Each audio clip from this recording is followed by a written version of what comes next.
Apakah Bu Sari sudah bisa melihat apa yang slide-nya sudah bisa terlihat? Bisa dilihat, Pak. Oh, sudah bisa dilihat. Baik. Ya. Tadi sudah Bisa dilihat, Bapak.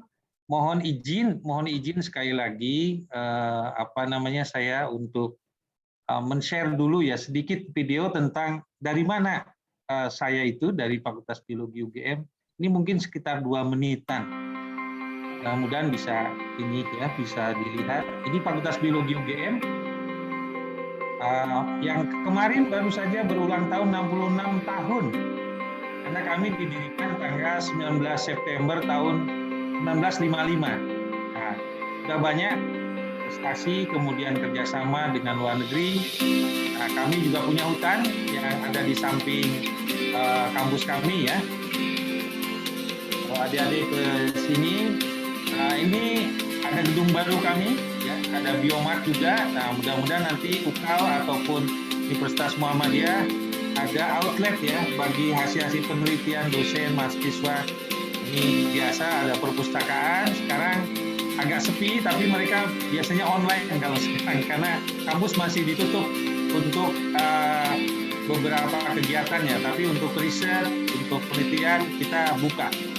Bagi mereka yang akan skripsi, yang akan lulus, gitu, tesis, disertasi kita buka semuanya. Tapi untuk mengajar kita masih pakai online. Mudah-mudahan besok Oktober pertengahan kalau diizinkan mungkin sudah kita mulai untuk tatap muka terbatas. Ini beberapa riset unggulan kami antara lain anggrek. Nah, saya juga yakin teman-teman, adik-adik semua yang ada di NTT juga punya anggrek-anggrek khas. Ini harus mulai kita lakukan penelitiannya. Apalagi alamnya Nusa Tenggara Timur itu luar biasa indah. Jadi saya kira biologi sangat-sangat penting ya. Jadi kalau nanti ketemu Pak Gubernur, Pak Rektor ataupun saya yakin semua karena kita itu negara biodiversitas, maka kita sangat-sangat memerlukan biologi ini untuk menjaga, melestarikan, dan memanfaatkan. Kebetulan kampus kami sudah terakreditasi internasional ASIIN dan juga S2-nya terakreditasi, tersertifikasi Asian University Network. Jadi memang sudah kelas internasional. Gelarnya juga MSc ya. Nah ini sore hari ini mungkin agak sedikit cepat saya. Mudah-mudahan ada yang sudah pernah lihat ya tentang apa yang pernah saya sampaikan. Ada The Age of Biology, Innovation, dan saya akan tekankan apa sih itu penelitian. Gimana sih jadi peneliti itu jangan baperan ya. Saya juga pernah gagal gitu ya. Jadi nanti saya sampaikan. Terus inovasi itu bagaimana? Inovasi. Dan ide riset saya tadi Bu Wakil Dekan 1 sudah nyampaikan, saya bikin melon yang kecil-kecil gitu ya. Saya bisa ya kebetulan Tuhan yang Maha Kuasa memberikan kemampuan kepada saya bisa membesarkan yang kecil, bisa mengecilkan yang besar gitu ya. Begitu ya. Nah, biologi itu menarik ya, hampir semua orang mengatakan ini abadnya biologi. Coba lihat, ini abad ke-19 itu dikuasai oleh teman-teman di teknik. Jadi teman-teman teknik itu sekarang agak kesulitan untuk mengembangkannya lagi ya. Karena mereka banyak larinya itu ke bio. Karena bio itu endless-nya, jalannya tidak akan berakhir. Nah ini juga kimia fisika juga agak mentok gitu ya. Apalagi yang harus diteliti di penemuan-penemuan baru.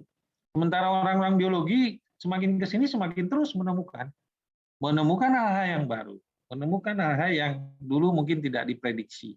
Baik itu dari jenis-jenis baru, kalau NTT ini luar biasa. Pasti ada penemuan jenis-jenis baru ya. Kalau kita melakukan penelitian yang bagus baik di darat apalagi di lautannya luar biasa ya. Ya kami yang di Jawa itu sering iri karena alamnya kan kalau di Jawa sudah terbatas gitu ya. Kalau yang di luar Jawa itu sebenarnya surga bagi biologi. Dan biologi itu masuk ke life sciences. Ya sayangnya mungkin di Indonesia masuknya ke FMIPA gitu ya. Kalau di luar negeri ya masuknya ke life sciences sehingga kontribusi inovasi biologi itu sangat-sangat diharapkan. Nah, salah satunya ini kita sudah banyak sekali melihat bahwa biologi itu banyak dipakai idenya oleh teman-teman di teknik, teman-teman di teknologi ya. Kita melihat bahwa banyak ciptaan-ciptaan yang dikaryakan oleh manusia itu mengambil inspirasinya dari biologi. Di sini ya kita lihat bullet train atau orang Jepang bilangnya Shinkansen itu diambil dari kingfisher ya patuknya. Kemudian helm-helm itu banyak ngambil inspirasinya dari katak.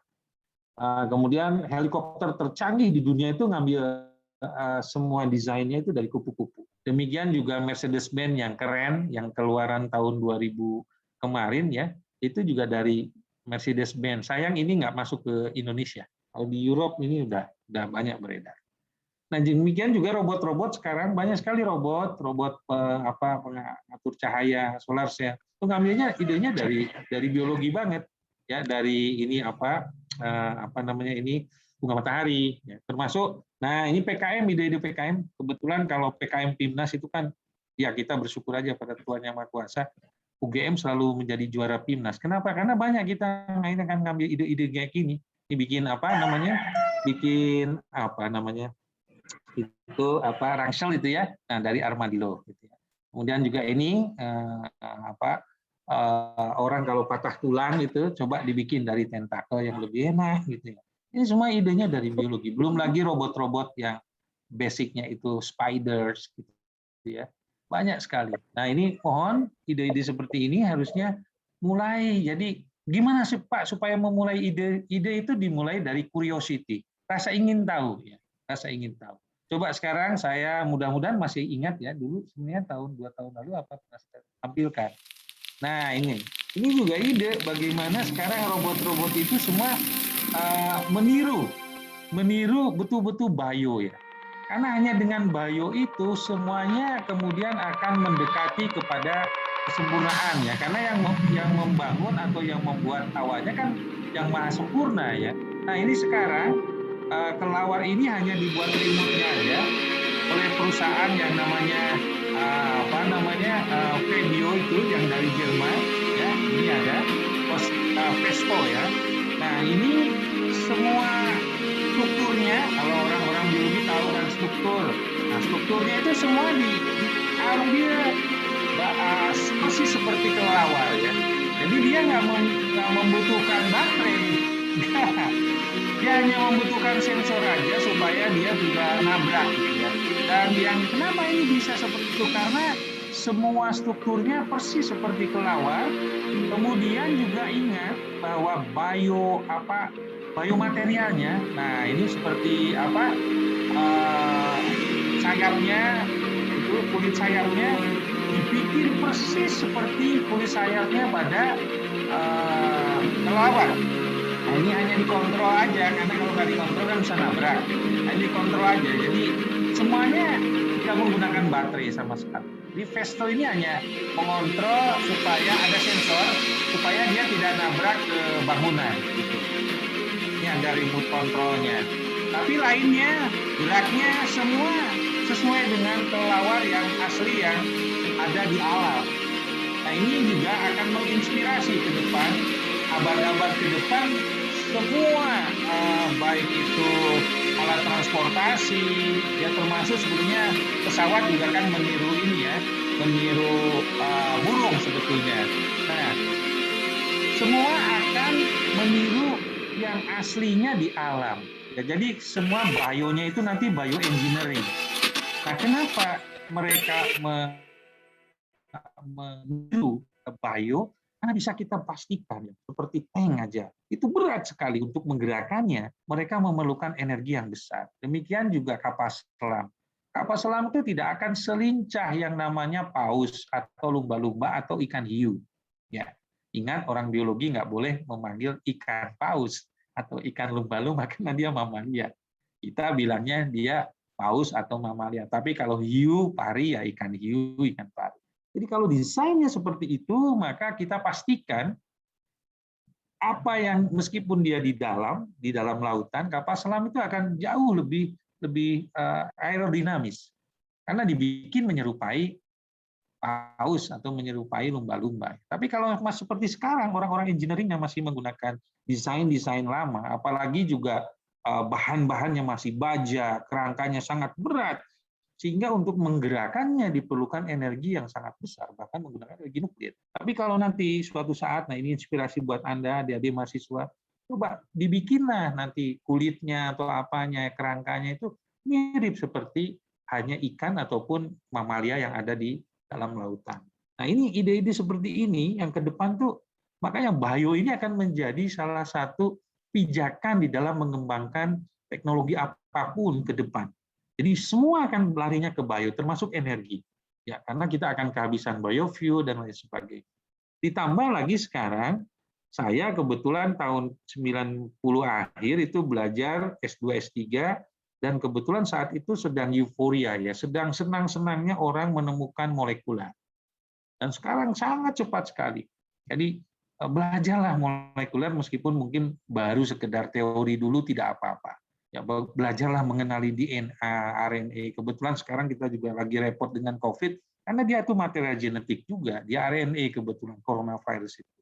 Tapi ya virus itu juga bisa DNA, ya. Banyak virus DNA juga. Nah, tolong ini belajar. Meskipun itu baru sekedar teori ataupun pengetahuan kan sekarang di YouTube banyak, ya. Belajar tentang molekuler, tentang genomik dan pascagenomik atau disebut postgenomik. Kita lanjutkan. Nah, sekarang saya ingin menjadi peneliti, saya ingin punya ide, Pak. Saya ingin punya gagasan bagaimana dari riset itu bisa jadi bisnis, gitu ya. Ya, saya mulai dulu. Mulainya dari apa sih itu peneliti? Saya katakan tadi ya, kata-kata yang pertama itu teliti. Tidak mungkin kita menjadi peneliti seperti orang-orang yang dilihat di sini, ya, kalau kita tidak teliti. Jadi kata kuncinya biasakan teliti di dalam hidup. Biasakan mendisiplinkan diri untuk hal-hal yang baik. Ya, tadi berdoa baik, ya. Kemudian memulai sesuatu dengan salam dan sebagainya itu sangat baik sekali. Jadi kalau mau jadi peneliti, Anda harus teliti. Ini nomor satu, ya. Kemudian jadi ilmuwan, jadi peneliti salah satunya seperti saya, itu harus punya beberapa karakter. Pertama, ya ingin tahu aja, ini kalau buah pinang kalau diginikan bagaimana misalnya, atau kalau di NTT mungkin ada jagung, jagungnya kok bagaimana supaya bisa produksinya lebih bagus, kemudian tahan terhadap kekeringan dan sebagainya. Selalu dia ingin tahu. Ya. Kemudian sukalah yang baru. Jadi kayak tadi ada Pine Fox, ya, ada penemuan robot, bioengineering, dia selalu suka. Bukan sebaliknya, sayang yang kayak gini aja. Nah, itu tidak. Selalu ingin tahu, selalu suka yang baru, dan tadi seperti yang sampaikan Ibu Wakil Dekan, kita harus punya imajinasi. Harus punya, ya, menghayal dalam tanda positif, ya. Menghayal dalam tanda positif. Rasa ingin tahu, kemudian suka hal yang baru, kemudian kita kadang-kadang memikirkan ke depan itu seperti apa, hal yang positif. Kemudian kalau bekerja juga dengan sistematik, nah makanya disebut meneliti. Ya. Peneliti punya karakter-karakter ini, dia kemudian baru bisa meneliti. Tapi kata dasarnya tetap teliti. Ya, ini saya ilustrasikan, ini yang ngambil sampel gitu ya, ini yang lagi mengamati burung ya. Bekerjanya secara sistematik. Kalau orang Jawa bilang jangan gerasa gerusu itu jangan tergesa-gesa. Ya, harus teliti, hati-hati, cermat. Kemudian siap-siap, jangan baperan lah, kecewa. Saya juga sebagai manusia pernah kecewa. Kenapa riset saya di awal-awal itu ya banyak orang ngejek juga, ngapain sih kurang kerjaan, masak melon aja diteliti itu dulu ya, atau ayam-ayam itu kok bisa diteliti, kan ayam udah banyak, ngapain sih kita. Jadi kita harus siap menerima apa namanya ya ejekan, cibiran atau apa ya, nggak apa-apa, itu hal yang bagus, itu seperti jamu. Pahit tetapi membuat kita kuat. Kemudian juga harus siap menerima masukan. Kadang-kadang kita itu kalau sudah expert, sudah seperti ahli seperti saya, kalau tidak mau menerima masukan bahaya itu. Ya, jadi kita harus mendengar bagaimana kita ada senior, ada juga yang baru pulang dari luar negeri, Pak masih kurang ini, senang itu. Saya senang dan itu harus suka kita. Tidak usah baperan lah istilahnya. Nah ini kalau sudah punya sifat ini kita bisa neliti. Nah terus penelitian itu apa saja Pak? Tadi saya sampaikan NTT itu kaya raya alamnya, mestinya ada penemuan-penemuan baru. Jadi silakan menemukan spesies baru, menemukan habitat baru, ekosistem baru, something dari alam bisa ditemukan, discovery. Ya, saya termasuk menemukan beberapa gen terbaru di dunia. Itu kebetulan pada saat riset dulu. Kemudian juga bisa mengembangkan. Sudah ada Pak penemuan, misalnya penemuan tentang nira, tentang apa, tapi saya ingin mengembangkan. saya ingin menggunakan bakteri baru. Nah, ini pengembangan. Yang dulu menggunakan bakteri A, sekarang menggunakan bakteri B, pengembangan. Atau ya kalau yang sudah advance, biasanya menguji kebenaran. Benar nggak itu teorinya? Teorinya kan mengatakan bahwa semakin tinggi misalnya sebuah tempat, maka oksigennya semakin kadarnya rendah. Ya, apakah betul itu? Nah, itu menguji. Boleh juga, tapi biasanya pengujian-pengujian itu ya diperlukan peralatan-peralatan yang lebih lengkap gitu ya. Tapi yang paling mudah mungkin adalah discovery, penemuan. Saya yakin misalnya menemukan tokek baru, cecak baru, atau menemukan kadal baru, itu sangat diperlukan oleh, atau menemukan ikan baru, menemukan terumbu karang baru, silakan. Ya, atau mengembangkan tadi sesuatu yang sudah ada dan juga menguji kebenaran. Kemudian ingat, dalam bahasa Inggris itu namanya research, penelitian itu ya. Research itu dari kata re and search. Ini jarang sekali dipahami oleh orang Indonesia, karena orang Indonesia menulisnya riset gitu ya, RISET, bukan research. Nah, research itu artinya adalah bahwa kalau kita meneliti tidak akan pernah berakhir, karena akan re and search ya, akan kembali mencari dan mencari, mengembangkan dan mengembangkan. Jadi kalau saya sudah selesai penelitiannya, berarti itu bukan research, dia search. Search itu mesti something found ya. Dia menemukan sesuatu. Setelah itu titiknya, jangan. Setelah itu harus dikembangkan. Nanti saya akan sampaikan ya. Jadi kalau mau itu melakukan riset, ya harus ada ide. Nah, awalnya. Tadi ide dari mana, Pak? Dari curiosity, rasa ingin tahu. Ya, rasa ingin tahu tuh harus ada di dalam diri kita, terutama mahasiswa, dosen, ya, semua harus ada. Selalu berpikir ini kenapa kok, ini bagaimana kok. Nah, setelah itu, setelah punya ide, nulis. Jangan hanya ide. Nah, kalau hanya ide dan ide itu namanya wacana, ya. Kalau hanya wacana saja tidak akan terwujud. Tapi begitu ada ide, begitu ada wacana, segeralah menulis proposal, segeralah ditulis. Nah, menulis proposal nanti ada prosesnya, baru kemudian kita melakukan riset. Setelah melakukan riset, pasti kita akan menghasilkan beberapa. Bisa produk, bisa publikasi, ya, bisa prototype, bisa rekomendasi. Ya. Nah, nantinya mudah-mudahan hasil riset itu bisa meningkatkan pemahaman dari masyarakat kita, bangsa kita menjadi berdaulat, menjadi lebih sejahtera, itu namanya outcome. Nah, kalau outputnya itu barangnya, bisa rekomendasi, Pak, saya itu orang ekologi, nanti menghasilkan rekomendasi. Saya orang biokimia, bisa menghasilkan metode. Pak, saya itu orang genetika, bisa menghasilkan produk, bisa menghasilkan paten seperti saya, ada prototipe. Kalau publikasi ya itu wajib lah. Ya, kalau sudah penelitian tuh sebaiknya menghasilkan publikasi. Yuk kita lanjut dulu. Nah, inovasi. Inovasi itu dari bahasa Yunani, dari bahasa Greek. Bahasa awalnya namanya novus. Novus. Kemudian oleh orang Inggris disebut novel. Ya, novel itu atau novus itu baru. Novelty yaitu kebaharuan. Tapi innovation berarti di dalam kebaharuan. Jadi kalau inovasi itu sesuatu yang baru yang bisa bermanfaat dan menyelesaikan masalah gitu. Bukan menciptakan masalah. Inovasi itu selalu hal yang baru, kan innovation. Innovus. Novusnya tadi hal yang baru ya. Nah, berarti innovation karena dalam bahasa Inggris, maka di dalam kebaharuan itu akan selalu ada usaha untuk bisa bermanfaat, baik secara ekonomi maupun secara sosial. Dan ini sumbernya adalah ide tadi, inovasi. Inovasi ada 4 tingkatan. Nah, ini yang harus dipahami.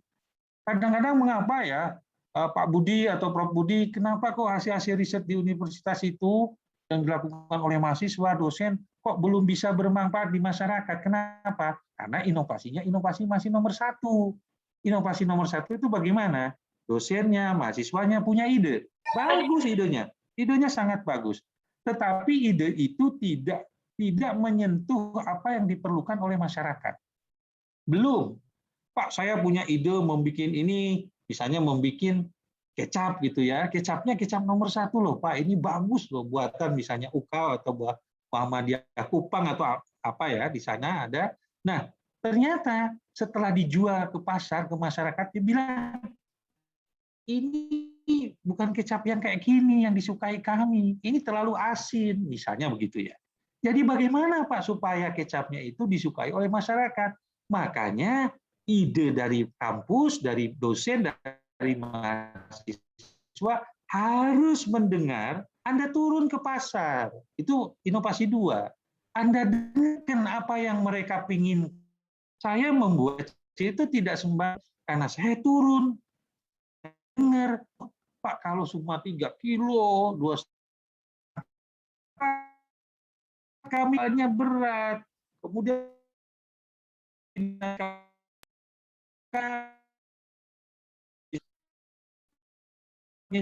juga terbatas, jadi saya benci itu Pak. Terus saya dengar juga sosialita, terus orang-orang yang punya uang gitu ya, cewek-cewek, ibu-ibu itu bilang, Pak bisa nggak kita bikinkan yang kecil Pak, kalau bisa seperti handphone, kita bisa bawa kemana-mana ini. Oke, terus juga kita nggak usah kan Pak, nyimpen di dalam kulkas, kan sekali bisa makan. Kalau bisa seperti alpukat lah Pak, melon itu dimakan langsung habis. Wah ini bagus juga nih idenya. Jadi kalau mau berhasil, selain kita punya ide dari universitas, dari mahasiswa, dari dosen, itu bagus ide itu. Sekali lagi, ide itu bagus. Yang nggak punya ide, nggak keren. Yang punya ide, keren banget. Tapi supaya ide ini bisa dihasilkan atau dirasakan oleh masyarakat, oleh konsumen, maka haruslah adik-adik mahasiswa harus ke pasar-pasar dengerin kalau cabai yang disukai oleh ibu-ibu, oleh konsumen itu seperti apa. Kalau ikan yang paling enak itu seperti apa. Dengarkan mereka. Dengarkan mereka. Mintanya seperti apa. Supaya apa yang kita hasilkan itu betul-betul bisa dimanfaatkan. Itu adalah tahapan inovasi yang kedua. Tahapan yang inovasi yang ketiga adalah yang punya modal industri itu sudah langsung datang ke kampus. Nah, industri itu punya modal mendengarkan dulu konsumen, misalnya Unilever gitu ya. Unilever pingin kecapnya waktu ke UGM, kecapnya kayak gini loh, hitam, kental, dan sebagainya. Unilevernya yang datang ke UGM, kemudian bertemu dengan Prof. Mari. Prof. Mari mengatakan kita punya Pak yang namanya kedelai-kedelai hitam, kedelai Malika. Bertemulah mereka sekarang. Kita bisa merasakan bagaimana kecap Bango itu sekarang ada di mana-mana. Nah ini sudah inovasi yang ketiga. Yang terakhir inovasi yang keempat.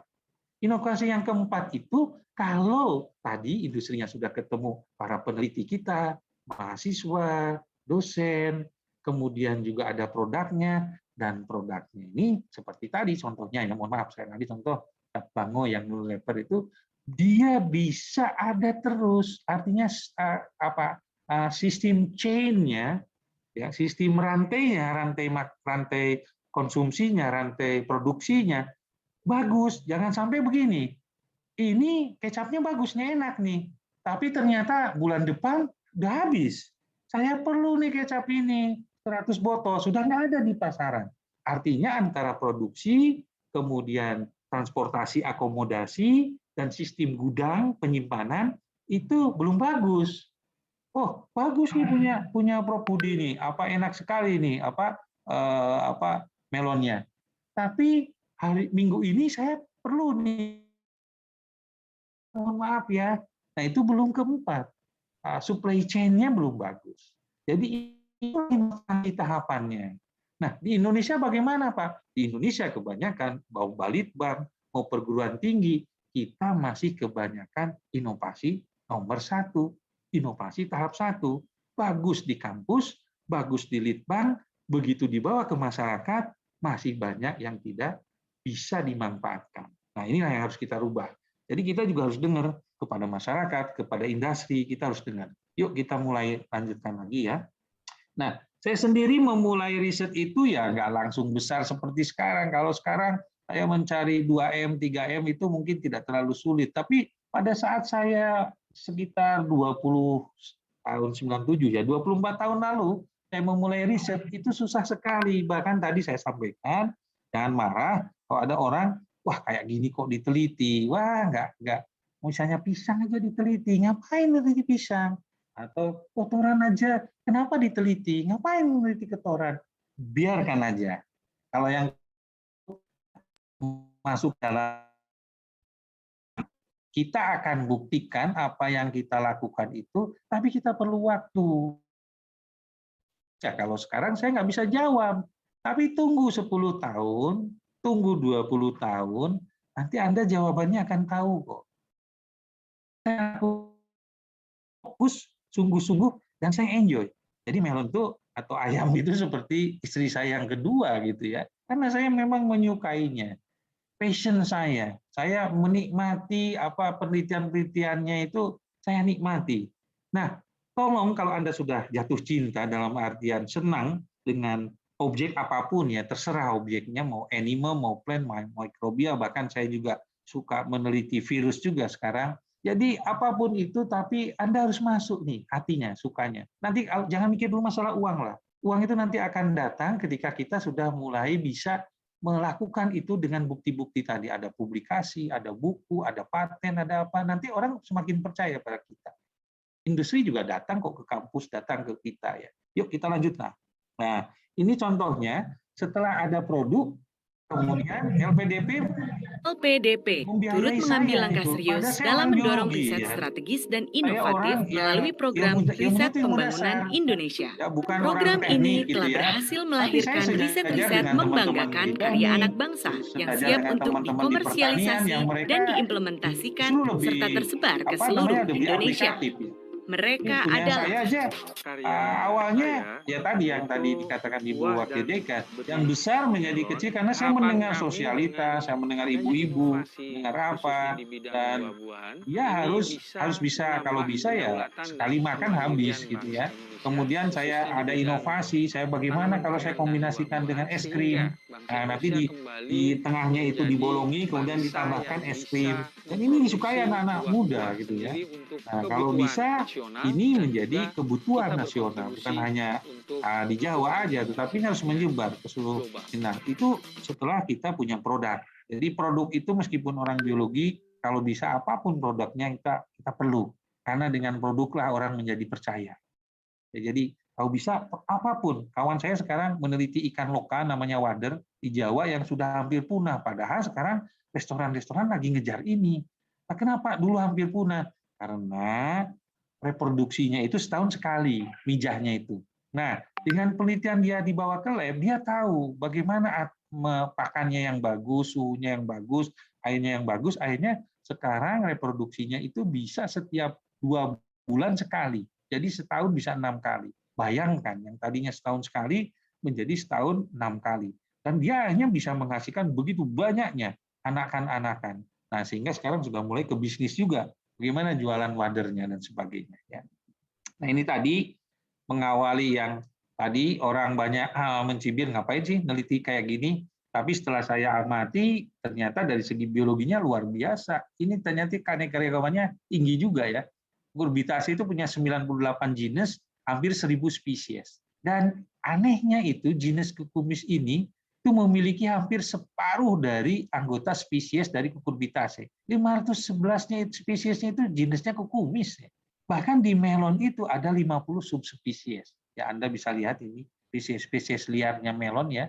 Nah, oleh karena itu secara saintifik ternyata juga sekarang setelah saya mempelajari lebih dalam, ternyata saintifik biologinya juga menarik ya. Bukan hanya buahnya aja gitu ya. Bukan hanya nutrisinya. Nah, kemudian riset-riset saya ya jangan marah ya, kalau riset-riset biologi itu harus riset dasar. Saya mengamati gennya dulu, menemukan 3 gen di dalam ini. Ketika saya menyampaikan, saya menemukan 3 gen terbaru loh di dunia, orang bilang, 3 gen ya. Yang disukai itu hanya para peneliti aja di dunia yang sering kontak saya. Nggak ada itu orang-orang dari industri, orang-orang dari pasar itu. Pak Budi menemukan 3 gen ya? Enggak, mereka nggak perlu itu. Nah, oleh karena itu, sekali lagi, ini yang bagus ini, yang 3 gen, kemudian penelitian-penelitian molekulernya kayak gini kan. Nah, kalau udah mulai ke marker sih lumayan. Perusahaan-perusahaan benih datang ke saya. Pak Budi, tolong dong, markernya bisa dipakai saya untuk ini. Ya boleh, tetapi harus ada kerjasama dan sebagainya. Ya. Tapi kalau tadi penemuan 3 gen, apa-apa, nah ini juga industri perlu nih. Kenapa? Kadang-kadang ada persaingan pasar itu. Jadi namanya digonta-ganti di sini, padahal produknya sama. Nah, dia minta tolong, Pak Budi bisa nggak membuktikan bahwa produknya si A itu sebenarnya produk kami? Oh bisa, menggunakan molekuler, saya bilang. Nah, lumayan, banyak perusahaan-perusahaan tertarik ke sini. Oh kalau gitu bisa ya jasanya? Oh bisa, bisa kita membantu. Ya apakah ini benar barang yang sama atau barang yang berbeda dengan pendekatan molekuler ini sama ketika kita ngecek. Termasuk kalau KW-KW-an itu, nah misalnya di Hikapel ini kebetulan sebentar lagi kita nonton video Hikapel ya. Nah di Hikapel ini orang bisa saja bikin KW Hikapel, tapi nggak bisanya apa? Kita sudah punya marker. Hikapel itu yang F1 ini. Jadi kita punya ibunya, punya bapaknya. Jadi kalau nggak ada band 2 di sini, itu bukan Hikapel asli. Itu KW itu. Sehingga orang nggak bisa ngelabui kita. Nah, ilmu-ilmu kayak gini itu perlu kita kuasai, ya. Sehingga kalau ada yang mau secara secara komersial dia mau menipu atau apa, ya kita sudah punya alat buktinya ya, alat untuk mengecek. Kita lanjut ya. Nah ini produk, jadi hasil. Dan adik-adik jangan melihat ini kok banyak banget Pak. Enggak, kita itu karena fokus, karena saya suka gitu, dan saya memang bekerja keras, dan saya menikmati ini.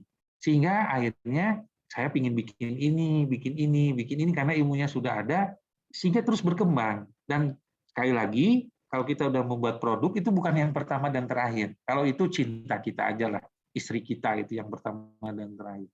Tapi kalau ada produk itu harus berkembang. Tadi kan research, ya. Terus ada pengembangan. Melodi Gama aja, adik-adik lihatnya. Ini Melodi Gama 1. Berikutnya tahun berikutnya saya buat Melodi Gama 2, 3, 4, sekarang sudah ada 5 series. Ya kalau GMB nggak ada seriesnya. Kalau yang ini ada series.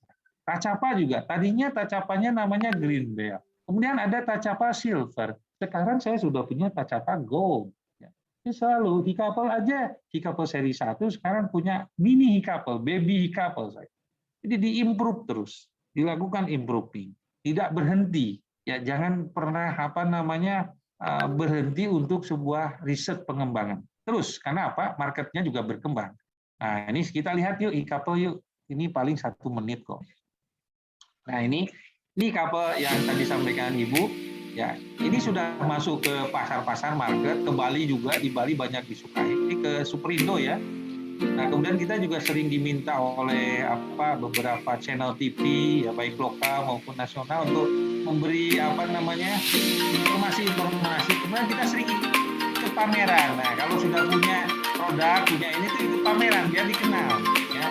Nah, ini beberapa direktur BUMN, kemudian nyoba gitu ya, coba di ABRI, di TV. Nah, ini direkturnya ini kita juga sering ikut pameran, jualan benih, jualan buah, ya. Nah ini upaya dari kita supaya apa-apa yang kita hasilkan itu semakin banyak. Orang-orang luar negeri banyak yang suka, ya, banyak yang juga minta untuk, ini kok bisa enak kayak gini nih Pak, dulu Pak Dirjen ya, Pak Rocky ya. Nah dan kita selalu melibatkan adik-adik mahasiswa di dalam riset ini, ada di Superindo, di Aeon ya, kemudian di Carrefour dan di sebagainya. Nah, kemudian dari petani juga kadang punya idenya apa? Pak, itu kan ada sisa daunnya. Coba saya pakai untuk ini ya, untuk kayak peyek kalau di Jawa itu ya. Digoreng itu daun-daun yang mudanya itu, dikasih tepung yang kalau udah panen kan masih ada sisa-sisa daun. Mereka bikin ide itu dan ini dijual. Jadi sama aja dengan bayam, enak kok. Nah, kemudian ada sisa dari melon-melon yang sudah terlalu matang ya. Mereka bikin selai itu. Ada yang bikin selai kayak gini ya. Yang sudah apkir lah istilahnya, apkir kalau untuk masuk ke Superindo itu kan harus bagus banget. Nah, yang apkir itu dia bikin. Kemudian ada juga yang bikin sirup ya. Sirupnya dibikin sirup sama dia. Ya, nah itu beberapa pengembangan. Ini nggak langsung adik-adik. Jadi setelah kita melakukan banyak ide lagi. Pak ada ini, ada sisa melon nih nggak bisa dijual. Oke, bagaimana kalau kita bikin selai? Bagaimana kalau kita bikin dodol gitu ya? Bagaimana kalau kita bikin keripik? Ya? Bagaimana kalau kita bikin tadi ya sirup ini ya fresh gitu ya. Nah kayak gini. Nah kemudian kalau sudah punya produk, punya hasil itu kalau bisa itu dilindungi karena negara kita melindungi melalui tadi paten. Kalau saya sebagai dosen, untung juga banyak paten sehingga saya cepat guru besar gitu ya. Paten, publikasi, ini beberapa beberapa sertifikat ini penting. Kenapa? Dilindungi. Kalau ada yang macam-macam dengan produk kita sudah dilindungi negara. Ini loh buktinya negara melindungi hasil-hasil riset kita. Ya, jadi kalau ada yang mau nakal, ada yang curang, mohon maaf, kita sudah punya dan diakui oleh negara. Ini perlu, di samping juga untuk penguatan pada institusinya. Lanjut ya. Nah ini saya selain menghasilkan tadi melon, juga saya menggunakan tapak darah untuk mengganti kokisin, namanya biokatarantin. Ya, nama jualannya Biobuster. Kalau UKAW perlu, bisa saya kirimkan ya. Itu bisa kita kirimkan kalau UKAW memang ingin meneliti keunggulan sebagai agensia poliploid. Nah ini ya saya kasih sedikit agak panjang ya videonya. Nah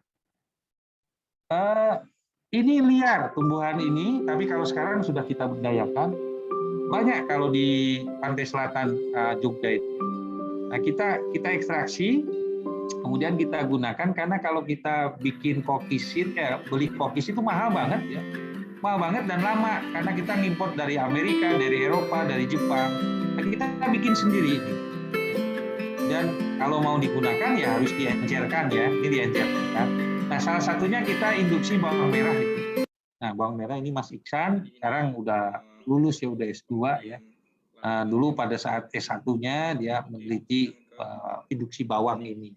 Kita induksi, saya agak percepat ya karena waktunya. Nah, setelah diinduksi oleh Mas Iksan, kemudian kita tanam di lahan. Ya, ini namanya dekat Parangtritis. Kalau adik-adik yang pernah ke Jogja tahu Parangtritis. Kurang lebih 10 hektar nih bersama para petani.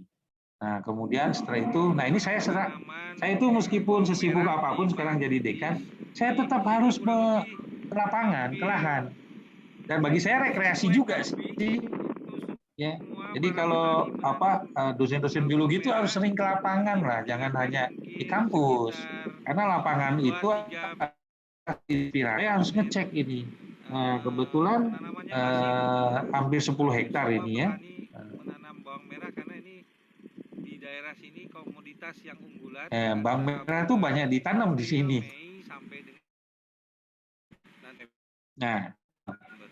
Nah, kita bantu dengan menggunakan biokatarantin kita. Besar-besar. Nah, udah dikasih biokatarantin ini. Bawang merah untuk biokatarantin. Daerah sini. Nah, ini bisa dilihat bawang merahnya lebih besar dibanding dengan yang tidak pakai biokatarantin. Seperti ini.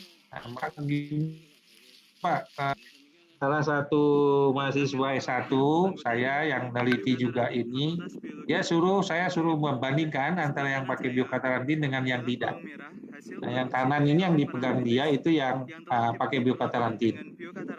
0,2% ya konsentrasinya. Direndam selama 24 jam. Ini mohon maaf karena di tepi pantai jadi anginnya kencang ya. Nah, lebih besar dan lebih warnanya lebih berwarna gitu, lebih ini ya. Sedangkan yang ini agak pucat kan warnanya kan. Tidak memang. Ya, tidak terlalu cerah. Dengan ukuran yang sedang. Nah, ini kita aplikasikan pada pada bawang merah ya. Sekarang juga kita udah berhasil mengaplikasikan pada semangka. Karena banyak yang tidak hanya besar tetapi ada juga yang suka semangka itu ada yang besar ada yang kecil. Nah kita bikin dua versi. Karena kalau semangka umumnya juga ada untuk restoran-restoran sukanya yang besar. Ini panen ya, panen raya di kurang lebih hampir 3 bulan kurang ya kalau bawang merah itu. Saya yakin mungkin di NTT juga ada banyak bawang merah lokal ya. Nah coba kita kembangkan. Kalau perlu biokatarantin, kita kirimkan. Nah, ini petani yang ikut saya juga belajar di Parangtritis, kemudian dia sekarang nanam sendiri di Prambanan. Nah, ini sama membandingkan antara yang punya biokatarantin sama tidak. Ya, saya percepat aja ya. Nah, ini yang tadi kita diakui oleh negara hasil penemuan kita ya. Kemudian mereknya dan ininya patennya sudah diajukan juga ke Kemenhukam dan sudah diakui. Nah, banyak pengusaha-pengusaha akhirnya ketika pameran tuh tertarik untuk mengembangkan biokarantin bersama ya. Mari kita lanjutkan.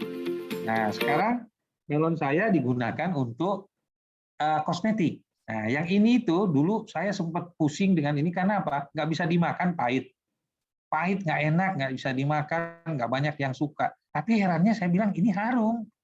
Kenapa melon ini kok kecil, pahit, nggak enak rasanya? Tadinya mau saya buang, tapi saya bilang Tuhan ini biasanya maha kasih dan juga pasti akan ada nih khasiatnya. Cuma kita nggak tahu aja. Kita teliti akhirnya ternyata ini bisa untuk kosmetik. Nah, sekarang kita sudah punya beberapa produk antara lain skincare ya dari melon ini kerjasama dengan PT Gizi nih ya, juga shampoo. Nah, kalau nggak pandemi datang ke Jogja belilah sampo-nya di Biomart ya. Kita udah memproduksi di sampo-nya namanya Laksmi ya. Mungkin belum sampai ke NTT ya, tapi suatu saat mudah-mudahan bisa nasional, bisa sampai ke sana. Nah, ini cara pembuatannya. Nah, pertama itu dipanen ya. Setelah dipanen, melonnya bawa ke sini ke PT Gizi. Ini ada di Ciawi Bogor ya, dekat dengan Tol Jagorawi. Nah, kemudian itu dibikin formula gitu ya. Jadi ini bahannya melon nih. Melon ditambah apa itu formula dengan PT Gizi ya, rahasia gitu ya. Nah, kemudian setelah itu setelah diformula kemudian kita ke BP POM ya, karena harus diuji di BP POM kan. Udah selesai terus ke LP POM juga karena untuk sertifikat halalnya itu.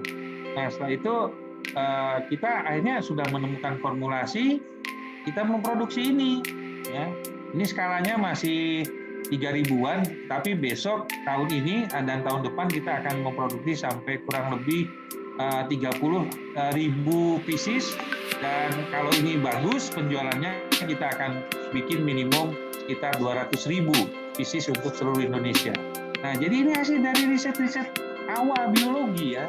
Tadi saya meneliti buahnya, meneliti rasanya, meneliti bentuk buahnya, reproduksinya kayak apa, bunga jantan betinanya, itu semua orang biologi. Tapi kemudian kita punya chance untuk mengembangkan ini ya.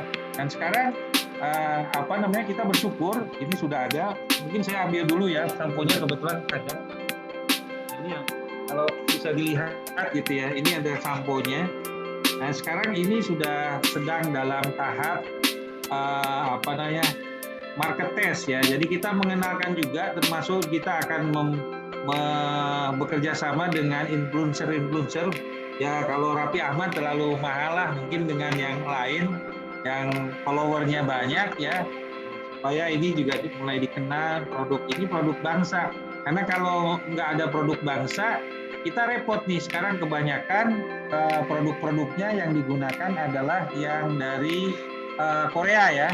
Di Korea itu luar biasa. Jadi tidak hanya mengekspor produk-produk, tetapi juga mereka mengekspor budaya ya.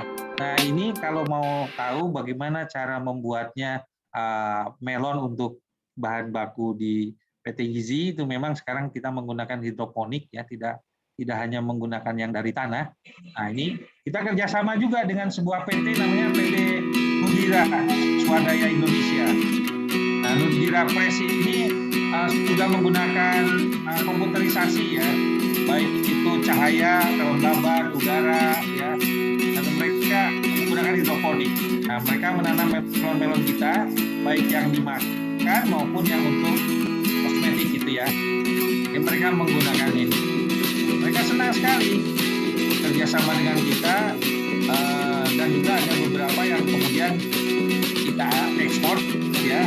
Ada yang ke Singapura, tapi kebanyakan digunakan untuk konsumsi di Jabodetabek ya. Ini tanpa pada saat panennya. Jadi ini yang baby. Jadi yang handy aja sekarang kita bikin baby, lebih kecil lagi supaya orang lebih enak untuk penemuan-penemuan itu mendapatkan penghargaan. Salah satunya tahun lalu saya dapat 60 juta dari UGM gitu, karena dianggap berhasil untuk bekerja sama dengan industri. Nah, tadi ada yang ke masa, tapi saya juga tidak hanya ke industri ya, ke masyarakat juga kita membina. Karena masyarakat itu tumpuan harapan kita. Kalau industri kan pikirannya hanya profit ya, kebanyakan mereka bagaimana untung. Tapi kalau masyarakat itu adalah bagaimana kita bisa mensejahterakan mereka. Perlu. Jadi kita. Nah, terakhir ini saya contohkan karena Ibu tadi bilang masa pandemi bagaimana Pak inovasinya. Nah, ini masa pandemi kita bisa melakukan inovasi dengan desa yang ada di sekeliling UGM. Ya. Jadi kita kebetulan kita juga ada kemampuan untuk budidaya lele, gitu ya. Nah, kita sosialisasi dulu dengan masyarakat sana. Ini pada saat pandemi tahun lalu menggunakan. Kebetulan kita juga punya produk namanya kelengkeng. Nah, itu kita kelengkeng ini kita induksi dengan hormon supaya berbunga dan berbuah. Jadi ketika kita menginduksi sampai berbunga dan berbuah itu rata-rata 4-5 bulan. Nah, sekarang tinggal mereka pingin panennya kapan? Misalnya saya pingin panennya pas Natal, Desember, oh berarti mulai bulan Agustus itu harus mulai diinduksi. Nah, supaya nanti pas waktu kan ada musim hujan, dia nggak mengenal musim hujan.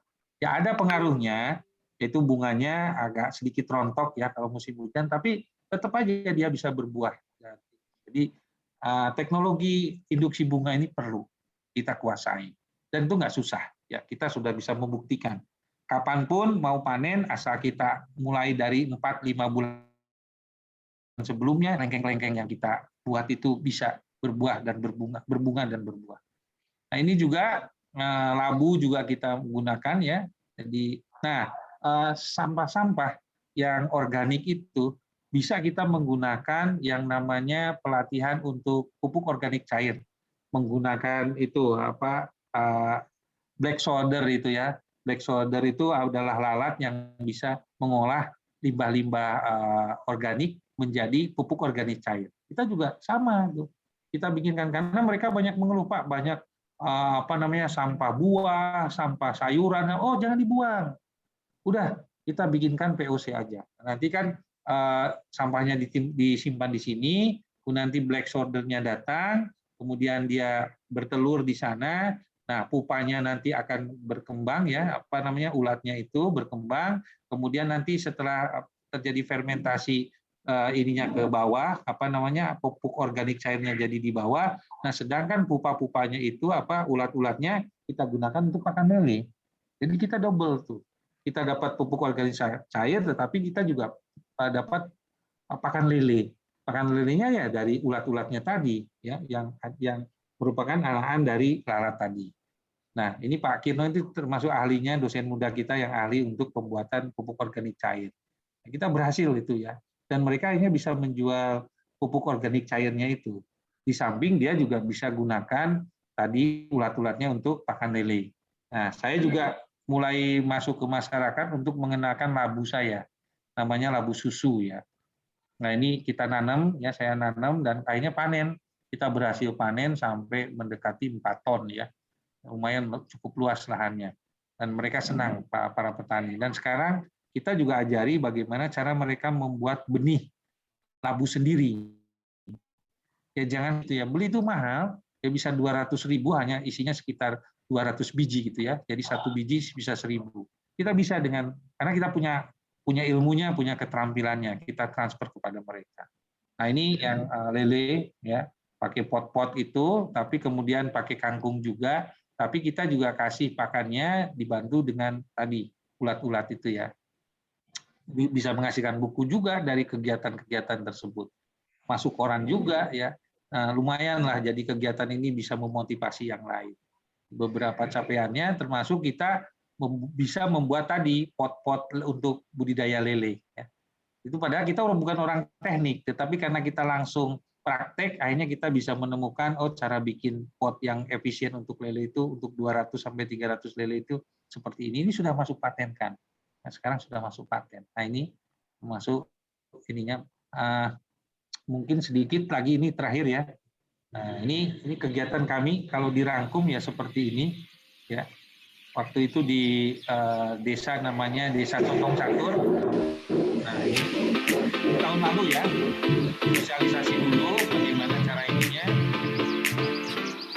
Dan nanti bagaimana cara memanfaatkan limbah, lele dan sebagainya. Ya.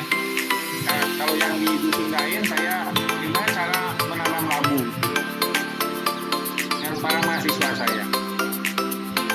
Ya, nah, yaitu pendampingan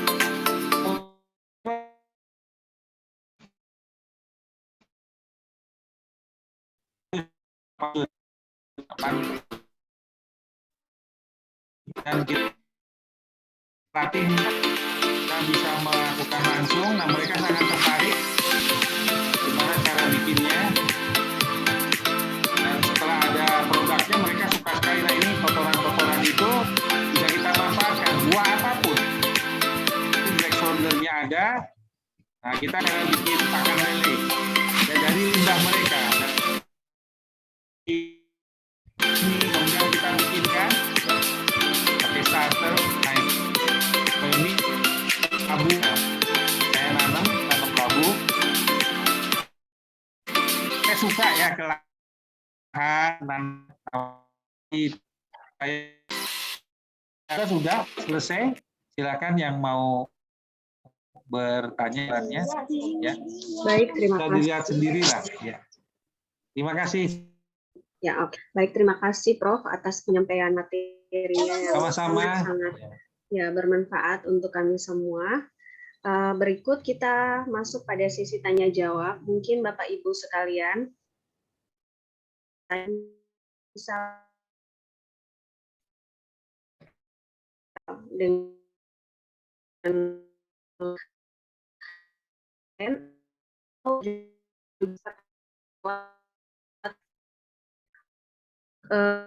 pertama dulu silahkan. Ada yang mungkin dalam penyampaian atau pemaparan materi tadi dari beliau. Tidak usah malu-malu, Bu. Malu Ya. bertanya sesat di jalan nanti. Santai Nah, aja. adik-adik ini, ya, ayo adik-adik atau Bapak Ibu peserta webinar, silakan bertanya ya. Tadi beliau sudah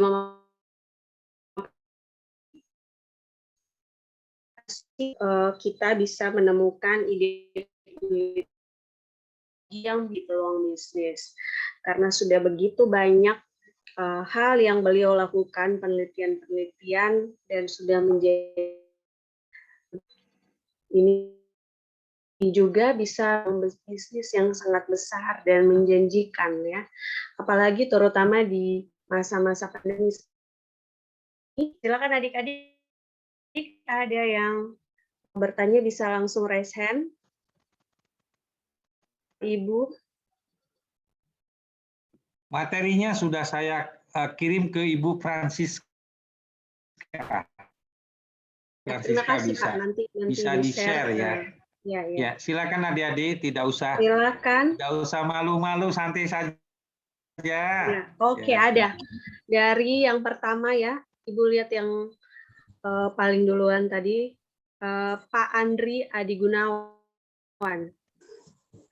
Silakan Pak Andri langsung bertanya saja. Bisa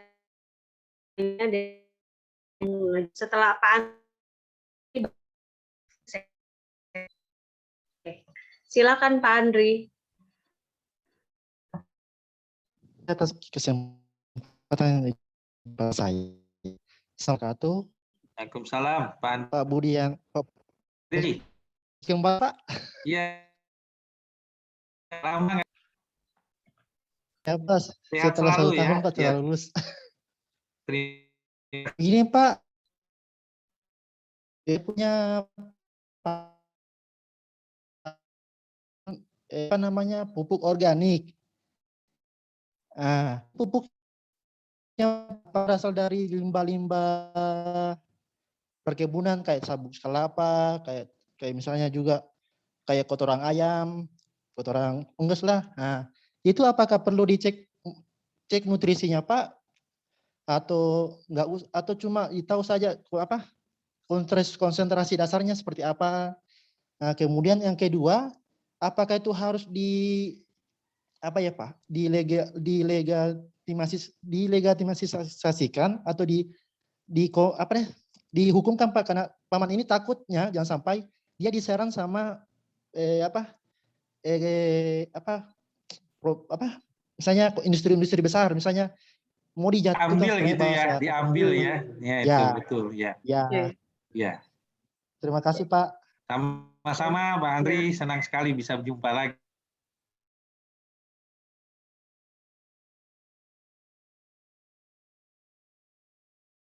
Jadi produk bagus ya, udah memanfaatkan limbah di sekelilingnya ya.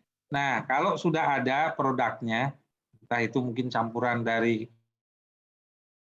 ternak atau campur dari kebunan. Nah, kalau udah ada produk, belum kita dasar-dasar aja, bisa NPK-nya itu ya, itu bisa ke dinas. Dan di NTT untuk berapa kannya berapa gitu ya. Udah cukup itu. Nah, setelah itu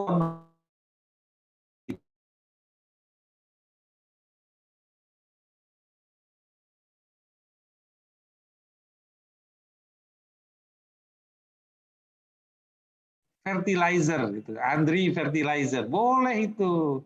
Ya, jadi logo dan merek itu harus kita bikin.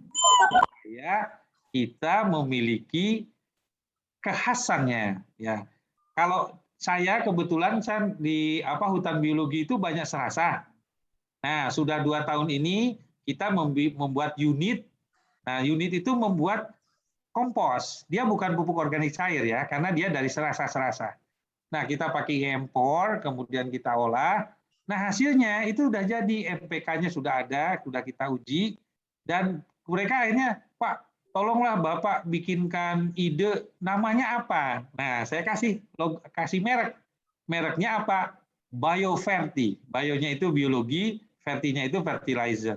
Nah, kemudian untuk logonya, karena saya bukan orang ahli seni ya, saya bilang, minta tolong mahasiswa lah, nanti yang terpilih kita kasih duit tuh 500.000. Oh, mahasiswa seneng banget, banyak yang ikut lomba itu, hanya kita pilih nih logonya. Nah, kalau udah dikasih 500.000 kan kita harus ada surat berita acara penyerahan. Jangan sampai nanti mahasiswa mengklaim lagi, kan udah dijual ke kita, udah dikasihkan kan. Nah, pakai materai gitu ya, pakai materai ini udah dikasihkan untuk Fakultas Biologi logonya. Kan udah dikasih 500.000 tuh.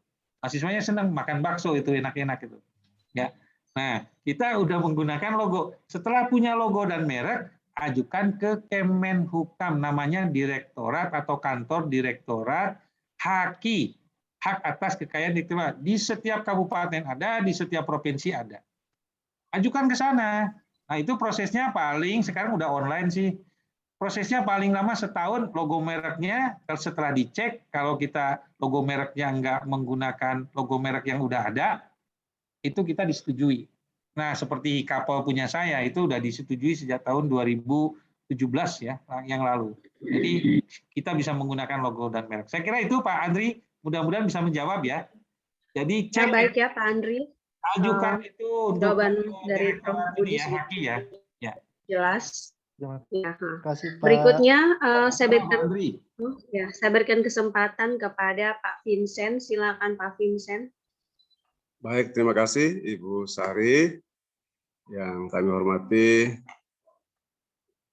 Pak narasumber. Sore Pak. Ya. Selamat sore. Selamat sore buat kita semua. Ini NTT ini kan terkenal sebagai daerah yang daerah lahan kering ya. Sehingga ketika kita ingin melakukan penelitian-penelitian yang sifatnya novelty dengan pendekatan-pendekatan seperti yang dilakukan perguruan tinggi besar, kami terus terang mengalami kesulitan. Ya, sehingga mungkin yang disampaikan oleh Bapak tadi adalah yang ada di alam, cari sesuatu yang baru, tidak harus bersaing. Ya. Tapi mungkin ada semacam trik-trik bagaimana yang sudah disampaikan Bapak itu sangat menginspirasi, tapi barangkali bisa memberikan semacam inspirasi yang sesuai dengan kondisi lokal kami, Pak. Sehingga jadi tadi yang disampaikan itu sangat menginspirasi, tetapi kondisi yang ada di sana.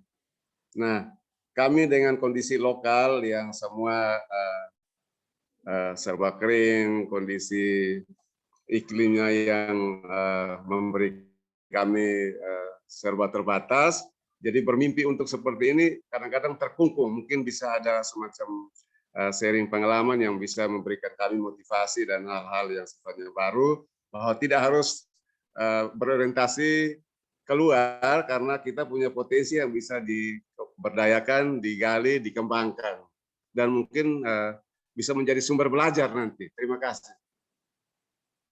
Terima kasih Pak Vincent. Ibu, saya Langsung langsung dijawab jawab saja ya. Oke, langsung Terima Pak. kasih. Terima kasih Pak Vincent, itu bagus sekali pertanyaannya. Memang kadang-kadang itu makanya saya tadi berikan beberapa contoh yang saya kira bisa dilakukan di NTT ya. Contoh yang paling mudah itu masalah limbah. Limbah itu dimanapun ya, di seluruh dunia ada. Nah, saya kira black solder itu ada di NTT. Jadi coba kita bisa manfaatkan untuk POC ya. Nah itu karena masih banyak, kalau kita lihat di pasar-pasar tradisional itu malah jadi membusuk Pak. Jadi kira kalau mau masuk ke pasar tradisional itu jadi nggak mau ya. Kalah dengan pasar-pasar yang sudah, padahal itu potensinya harus kita perkuat ini pasar tradisional itu. Nah caranya bagaimana kerjasama dengan mereka? Jangan dibuanglah, kumpulkannya di sini.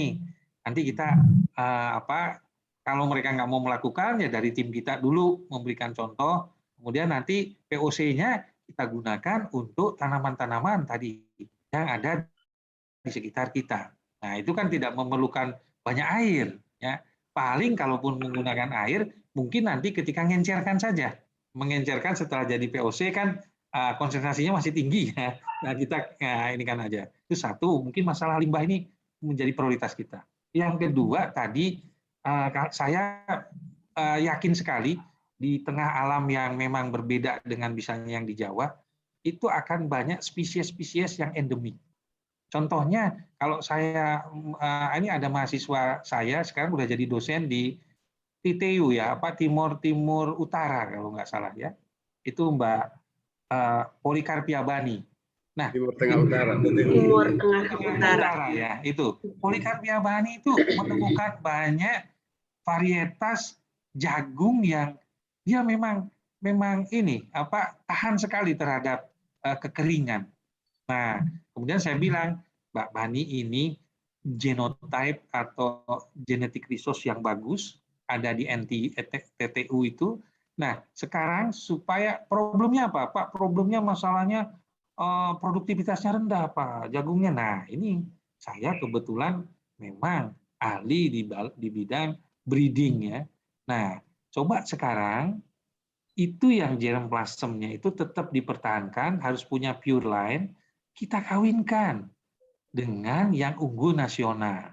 Nah, unggul nasional itu kadang-kadang kita harus tahu. Saya tanya, karakter yang disukai jagung di Timor itu seperti apa?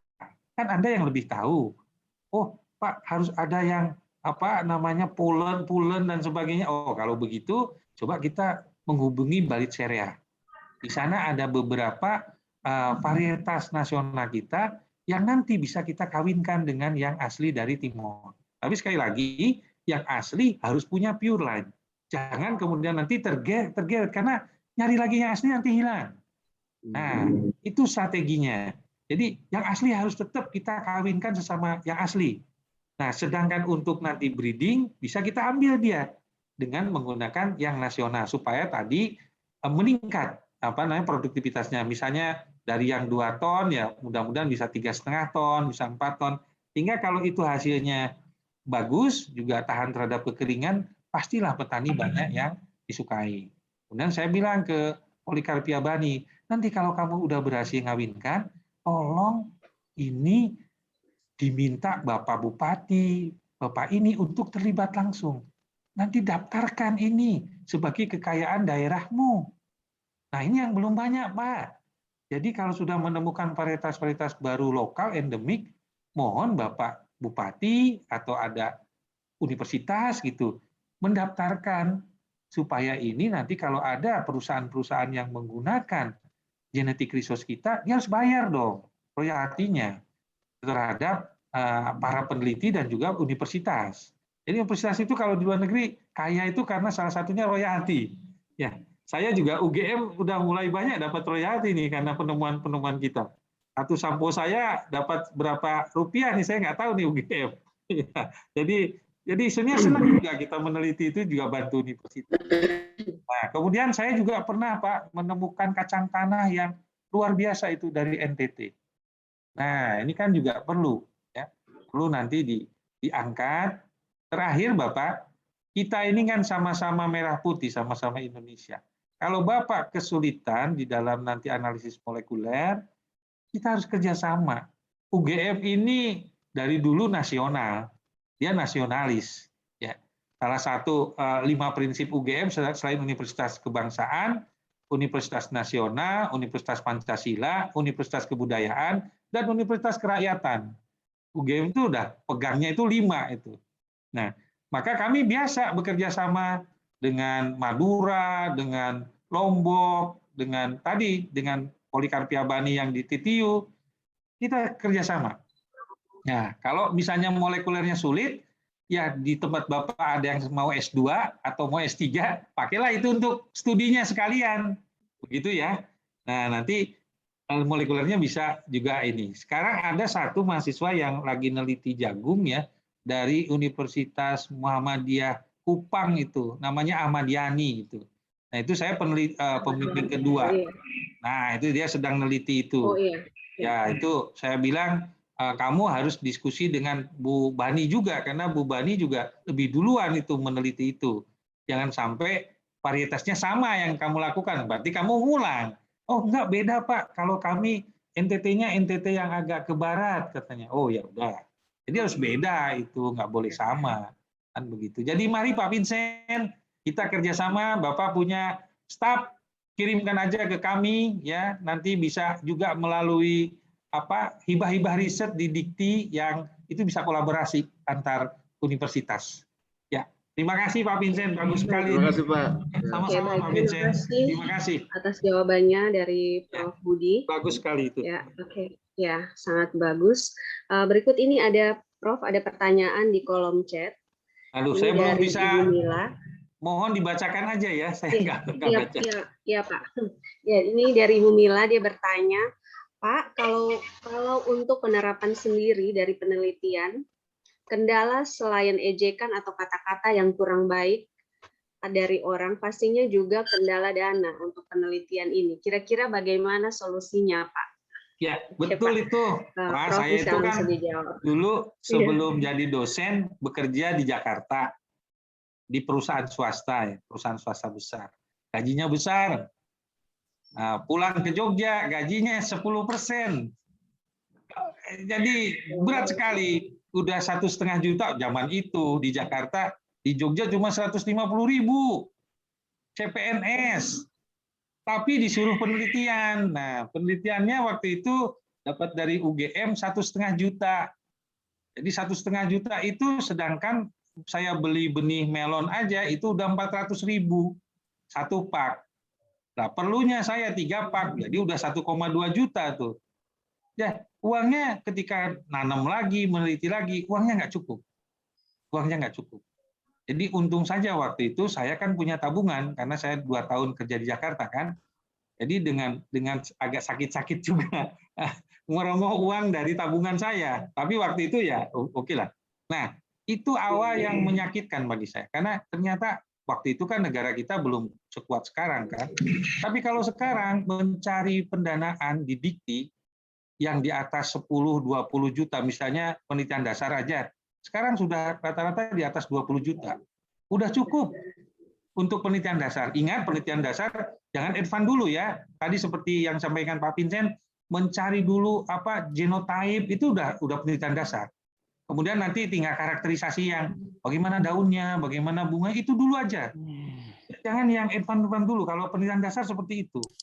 Nah, syukur-syukur nanti ada kolaborasi, misalnya UKAU dengan Universitas Cendana dengan Universitas Muhammadiyah, itu bagus. Biasanya kalau saya sebagai reviewer dikti saya kasih nilai tinggi karena ada kolaborasi antar universitas. Begitu ya. Nah, kemudian dana, selain dana itu apa di Indonesia itu? Alat. Saya ketika S2, S3 di luar negeri, juga postdoc, alat itu nggak pernah dipikir. Kenapa? Sangat lengkap. Ya, dananya juga mereka nggak terbatas. Saya minta apapun dikasih, itu di luar negeri. Ketika saya habis S3, saya pulang, saya mendarat di Jogja, kemudian saya cek ke laboratorium, nangis saya. Ini nggak ada, ini nggak ada, ini nggak ada, ini nggak ada. Padahal UGM tuh tahun 2005. Nah, kenapa saya bilang saya nggak punya PCR, saya nggak punya sequencer, saya nggak punya ini. Saya waktu itu sampai apakah tawaran saya menjadi dosen di Wisconsin University atau menjadi seorang peneliti di Mitsubishi Seed Company, saya harus balik lagi ke sana gitu loh. Karena mereka menjanjikan 75 juta sebulan, dikasih kendaraan, dikasih apartemen, ngapain lagi? Tapi saya ingat saya bisa sekolah ke luar negeri itu karena bangsa ini, karena rakyat ini. Maka kemudian apa yang saya lakukan? Ketika saya baru pulang dengan melihat lab kosong kayak gitu, saya bilang, saya harus melengkapi alat itu. Dari mana duitnya? Saya sekarang sudah punya ilmu, sudah sekolah S2, S3. Maka saya bikin proposal. Proposal pertama ketika saya mendarat ke Indonesia, namanya ITSF, Indonesia Toray Science Foundation. Saya ngajukan 50 juta tahun 2005, mereka mengasih saya 35 juta. Saya bilang udah cukup. Udah cukup. Dari 35 juta itu saya sisihkan 10 juta untuk membeli alat yang saya perlukan waktu itu centrifuge. Centrifuge yang sederhana itu, yang sekitar buatan Korea. Saya nggak minta buatan Jepang karena mahal. Yang penting fungsinya bisa. Kemudian saya belikan lagi micropipette. Itu dulu. Kalau PCR, akhirnya saya ke lab lain. Jadi bawa sampel ke lab lain. Karena lab saya belum punya. Nggak masalah itu. Jadi sekali lagi sekarang, kalau belum punya dana, bisa kita yang pertama adalah membuat proposal. Tolong, proposal itu senjata kita untuk mendapatkan dana. Tapi kalau Anda malas membuat proposal, sampai hari ini aja saya udah jadi dekan, udah jadi ketua KOBI, masih membuat proposal. Saya lagi ngajukan ke GSPS Jepang, ya, supaya dapat dana juga. Saya baru mengajukan tahun kedua untuk LPDP yang kurang lebih 1,7 M. Saya masih membuat, tapi bukan yang besar-besar juga. Saya habis ini mau mengajukan yang penelitian terapan, yang jumlahnya yang maksimum 200, tapi biasanya 150-an. Bukan untuk saya aja, saya punya mahasiswa. Biar mereka kalau meneliti nggak usah mikir masalah duit. Itu urusan saya. Ya, karena saya mencontoh beberapa profesor saya di luar negeri itu seperti itu. Ketika saya S2, S3, saya nggak pernah memikirkan dana. Karena tugas mereka itu. Tugas saya adalah meneliti sebaik-baiknya, mempublikasi sebaik-baiknya. Syukur-syukur membuat produk. Itu tugasnya mahasiswa. Tugas mereka mencarikan dananya. Nah, di Indonesia belum banyak yang seperti itu. Jadi, kalau udah menjadi dosen, menjadi ini, kita kerjasama dengan mahasiswa. Dan mahasiswa kita tuh hebat-hebat. Idenya juga bagus-bagus. Ya, cuma kita harus, sinerginya harus kuat. Sehingga mendapatkan pendanaan yang, menurut saya sekarang nggak susah lah. Jangan dilihat saya 20 tahun lebih ke sana ya. Susah.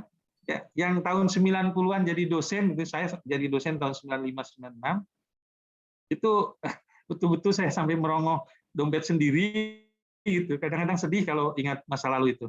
Ya. Tapi sekarang kan ya bersyukurlah sejak pulang dari luar negeri itu dana tidak terlalu menjadi masalah karena kita selalu bikin proposal dan kita puji Tuhan ya syukur alhamdulillah bahwa dana kita itu proposal kita itu jarang sekali tidak diterima. Ya. Kenapa tidak diterima? Satu, karena kita ada track record. Track record melalui apa?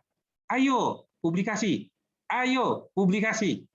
Nah, kalau orang reviewernya melihat publikasinya kayak gitu, dia udah pasti percaya. kita punya publikasi track record yang kuat. Saya kira demikian ya. Mudah-mudahan yang bertanya sudah cukup. Ini sudah malam ya di sana ya.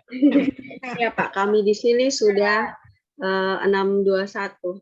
Nanti Sudah lain waktu 18. lagi lah, misalnya cara bikin apa namanya, nanti saya senang berbagi ilmu, berbagi informasi.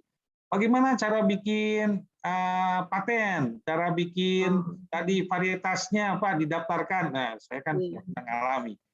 Nantilah lain waktu ya. Ini sekarang kasihan karena udah sana mesti udah sampai setengah 7 ya. Ya. Baik, Begitu, Prof. Terima Mbak. kasih. Ya, Mbak. Bu Sonia boleh ya? Lain waktu lagi aja ya. Oke, Bu Sonia. siap. Boleh, Pak. Boleh, sangat boleh. Ya. Salam saya buat Bu Sole, Hartini Sole sama kawan-kawan di UKAW itu banyak sekali. Dulu Beliau murid ada, saya Pak. itu. Halo Pak. Ibu Halo, Hartini. saya nggak lihat. Ya, biasanya ada itu. Halo Prof. Ibu Hartini. Oh iya. Terima kasih. Hadir Prof. Sehat-sehat ya. Sehat, salam selalu. sehat Prof. Ya, salam dari Padira juga. Ya. Oh iya, salam balik Pak. Iya, iya. Iya, Terima kasih. kasih Pak Prof. Budi, ada juga Oh tetangga Pak iya Budi itu yang join. James. Ya, Pak. James.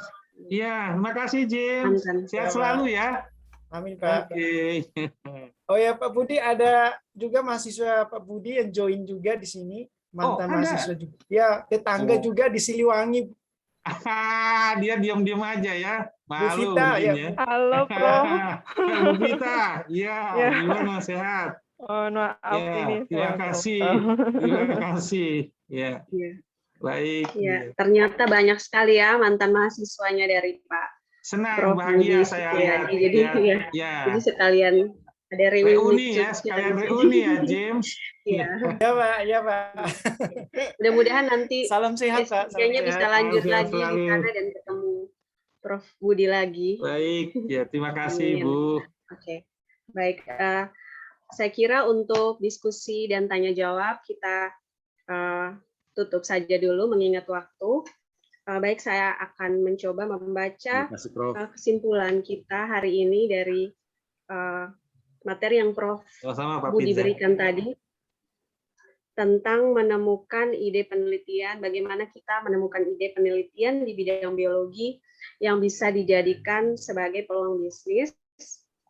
Jadi pada dasarnya produk-produk industri itu dia itu berasal dari biologi ya. Jadi sehingga kita sebagai peneliti harus sebenarnya kita bisa menjadi inovator yang dapat menemukan inovasi bukan hanya pada tingkat inovasi generasi 1 saja, tetapi kita juga bisa mencapai pada tingkat inovasi generasi 4. Dan dalam menciptakan produk-produk tersebut, kita harus terus menginovasinya agar bisa berkembang. Jadi begitulah cara agar peneliti bisa juga menjadi entrepreneur.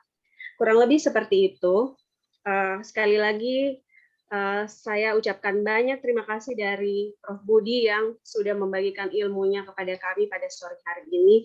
Sangat menginspirasi dan mungkin kita nanti bisa ketemu lagi di pertemuan webinar-webinar lainnya bersama Prof. Budi tentunya untuk sharing lagi ilmunya kepada kami. Demikian dari saya tutup untuk diskusi pada sore hari ini. Salam, Assalamualaikum warahmatullahi wabarakatuh. Saya kembalikan kepada panitia Ibu Sonia Titin, silakan Bu. Baik, terima kasih Ibu Sari yang telah dan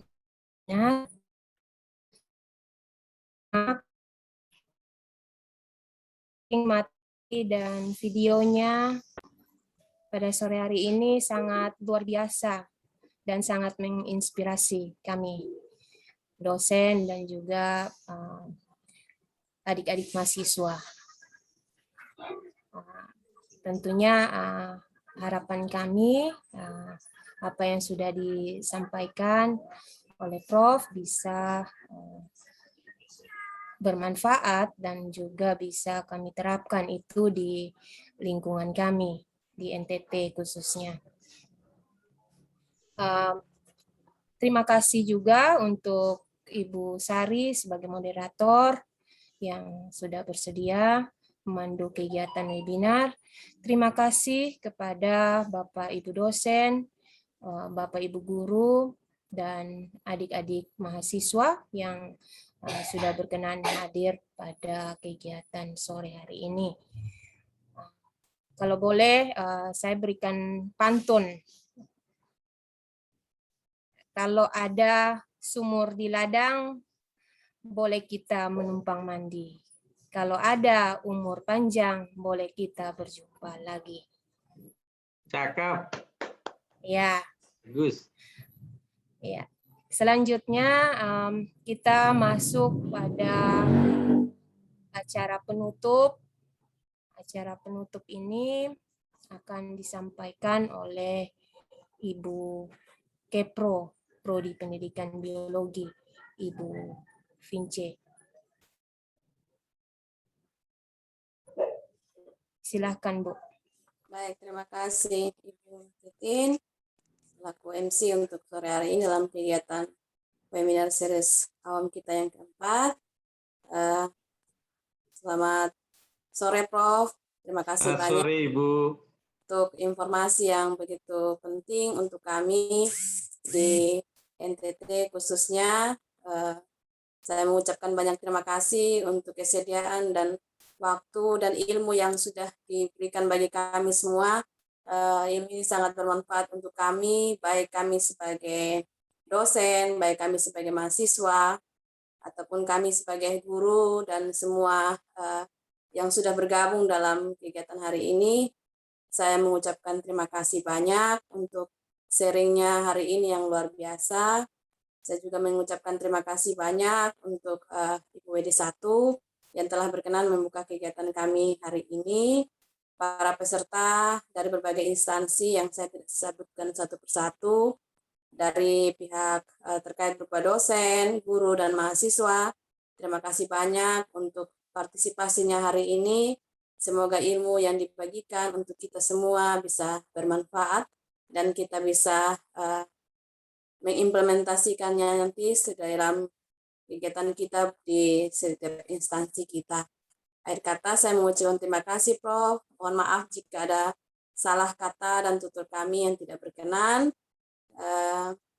Mudah-mudahan seperti tadi pantunnya Ibu Titin, kita masih bisa bertemu lagi Prof. dalam sesi sharing yang berikutnya lagi. Terima kasih banyak ya Prof.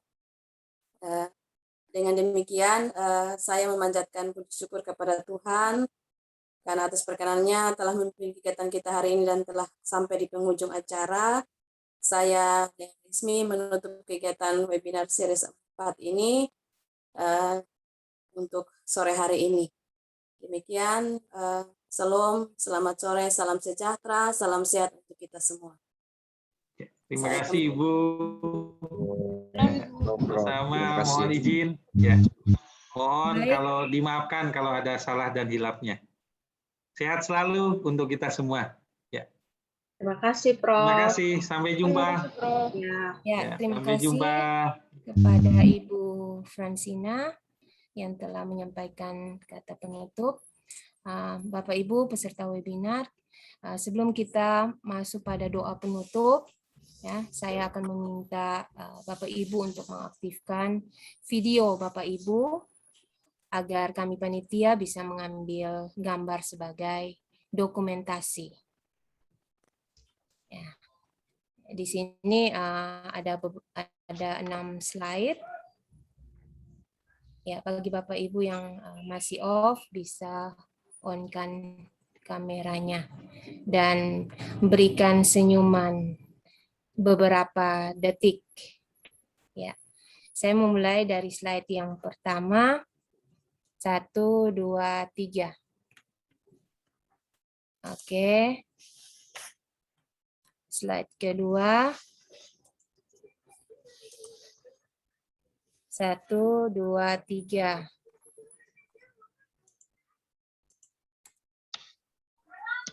Oke. Masih senyum ya Bapak Ibu peserta webinar. Oke, slide ketiga.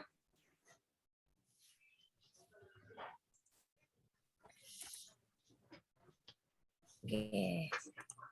Slide keempat. 1, 2, 3.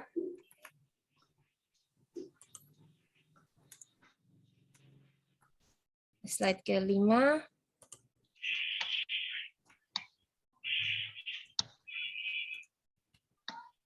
Slide ke-6.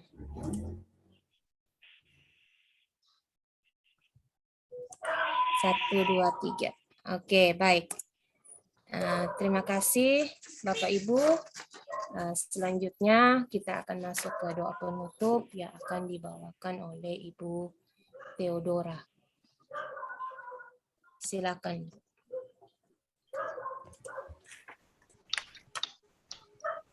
Baik, Bapak Ibu, kita akan menutup kegiatan webinar sore ini dengan doa. Saya akan membawa doa ini dengan ajaran Kristen Protestan. Bapak Ibu dipersilahkan untuk mengikuti dengan ajaran agama masing-masing. Mari kita berdoa. Ya Tuhan, Allah Bapa kami dalam kerajaan sorga, kami bersyukur dan berterima kasih untuk tuntunan dan penyertaan Tuhan bagi kami semua dalam kegiatan webinar hari ini Tuhan. Terima kasih karena Tuhan telah menuntun kami untuk dapat mengikuti kegiatan webinar hari ini dengan baik. Segala informasi dan ilmu yang telah kami peroleh, biarlah Tuhan itu semua menjadi bermanfaat bagi kami semua ya Bapa. Kami berdoa biarlah Tuhan memberkati narasumber Pak Budi yang telah berbagi ilmu bagi kami semua yang hadir dalam webinar sore ini Tuhan. Biarlah Tuhan sendiri memberkati dalam setiap tugas dan pekerjaan serta tanggung jawab dari Pak Budi ya Tuhan. Kami akan menyelesaikan kegiatan webinar sore ini Tuhan, dan kami akan bertemu dalam kegiatan webinar series lainnya ya Bapa. Kami mohon biarlah Tuhan tetap menuntun dan menyertai langkah hidup kami. Ini doa kami ya Tuhan, mengampuni setiap salah dan dosa kami. Dalam nama Tuhan Yesus kami berdoa. Amin.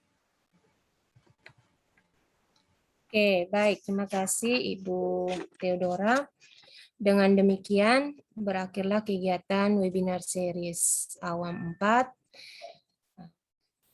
Terima kasih sekali lagi kepada Prof. Budi dan Ibu Sari. Saya mewakili teman-teman dosen menyampaikan terima kasih atas kehadiran Bapak Ibu peserta webinar dari berbagai instansi, dari sekolah maupun perguruan tinggi, dari SMP Negeri Siso, SD Negeri Sorokia, SMP Negeri 1 Atap, OSAPI, SMA Negeri 1 Raijua, SMA Negeri 1 Seyegan, SMA Negeri 7 Kota Kupang. Terima kasih kepada Universitas Nusa Cendana, Universitas Patimura, Universitas Timur, Universitas Bengkulu, Universitas Negeri Makassar, Universitas Darussalam Ambon, Universitas Muhammadiyah Bone, Institut Agama Islam Negeri Ternate, Universitas Islam Jember, Universitas Puangri Manggalatung, Politeknik Pertanian Negeri Kupang, Universitas Sulawesi Barat, Universitas Sulawesi Barat, Universitas Muhammadiyah Jember, Universitas Pendidikan Indonesia, Universitas Muhammadiyah Kupang, Universitas Islam Negeri Sunan Kalijaga Yogyakarta, Universitas Indonesia Timur, Universitas Kristen Artawacana. Dan terima kasih juga kepada Kementerian Kelautan dan Perikanan, alumni Biologi UGM, alumni UKAW dari Kabupaten Malaka, Kefamenanu. Terima kasih dan selamat sore. Sampai jumpa di webinar series awam selanjutnya. Terima kasih. Terima kasih Bu. Terima kasih Prof. Sore Ibu. Terima kasih. Shalom Ibu. Terima kasih. Terima kasih, Bu. Terima kasih, Bu. Terima kasih, Bu.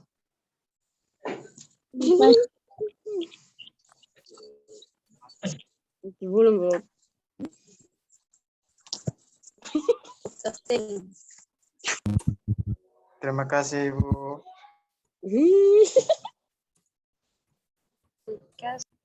Terima kasih, Ibu.